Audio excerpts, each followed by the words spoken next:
This is a CBS News Special Report. I'm Norah O'Donnell in our nation's capital, and we have breaking news from the United Kingdom, where we have just sad news that Queen Elizabeth II, the longest-serving British monarch, died today at Balmoral Castle. That is her summer home in Scotland.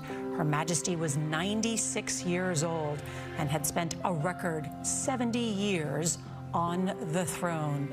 We want to show you live pictures from Buckingham Palace, her home for decades. We just received the news from the royal family. They sent out a statement saying the Queen died peacefully at Balmoral this afternoon. The King and the Queen Consort will remain at Balmoral this evening and will return to London tomorrow, thus referring to Prince Charles now as the King of England. It was just early this morning here in the U.S. that Buckingham Palace announced that the Queen was under medical supervision, and all morning long we have been waiting for word, watching as the Queen's children, grandchildren, other members of the royal family rushed to be with her, at her side at the end. We want to show you these shots of the royal family arriving at Aberdeen Airport in Scotland. This, of course, first of all, the flag at half-staff. This is the plane that arrived earlier this morning. And then we saw Prince William arrive at Balmoral with his uncles, Princes Andrew and Edward. There they are in the car together. This, of course, a watershed moment, not just for the British people, but the world. And, you know, in England, many people have not really known any other monarch because she reigned for so long. She reigned over a rapidly changing country in the last days of a once vast empire. And through it all, many people say that the Queen ruled with a steady hand and quite a devotion to the British people, always talking about her service to the nation. And her oldest son, Prince Charles, succeeds her now as Britain's new king. Mark Phillips now has the Queen's extraordinary life story.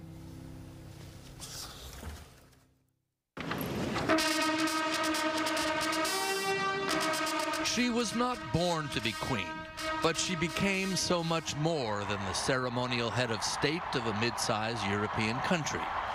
Elizabeth Alexandra Mary Windsor, Queen Elizabeth II, reinvented the British monarchy and may have saved it. Elizabeth was already 10 years old when another royal drama led to her becoming heir to the throne.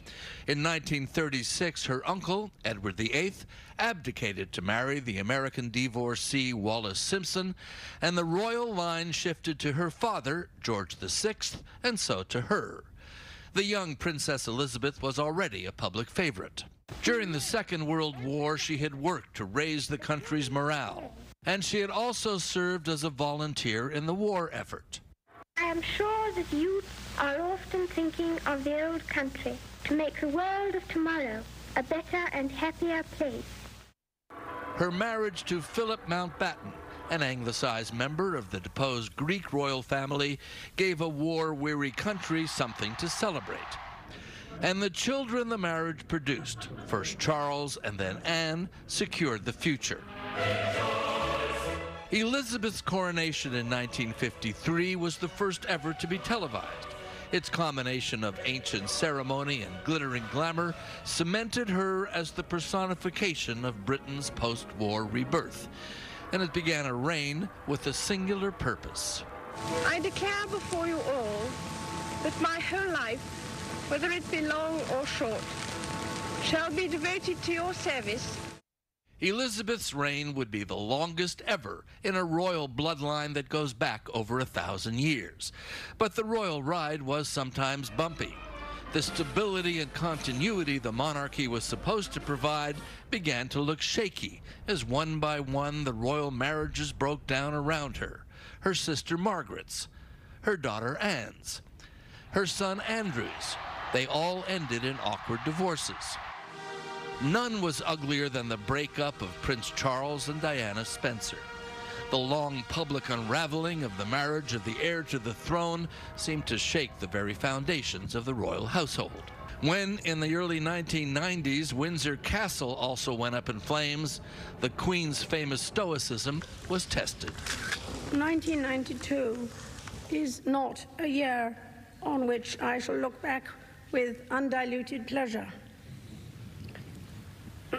the words of one of my more sympathetic correspondents, it has turned out to be an annus horribilis. However horrible the year, the Windsor Castle fire and the public complaints over the skyrocketing repair costs produced a turning point in royal history. Monarchs normally collect taxes, but from then on, the Queen agreed to pay taxes on her income. Royal behavior was also changed by the shocking death of Diana in that Paris car crash. The national outpouring of grief seemed to highlight the emotional gap between the Queen and her people. Elizabeth did much to repair the damage with a single bow of the head to the passing coffin of a popular princess. No one who knew Diana will ever forget her. Millions of others who never met her, but felt they knew her, will remember her. There would be other challenges, one of the most serious centering around the wife of one of Diana's sons. When Prince Harry's biracial American wife, Meghan Markle, complained of mistreatment by palace officials, the couple renounced the royal life and moved to California. When Elizabeth's husband, Prince Philip, who she had described as her strength, died, she was left alone to face the last chapter of her reign.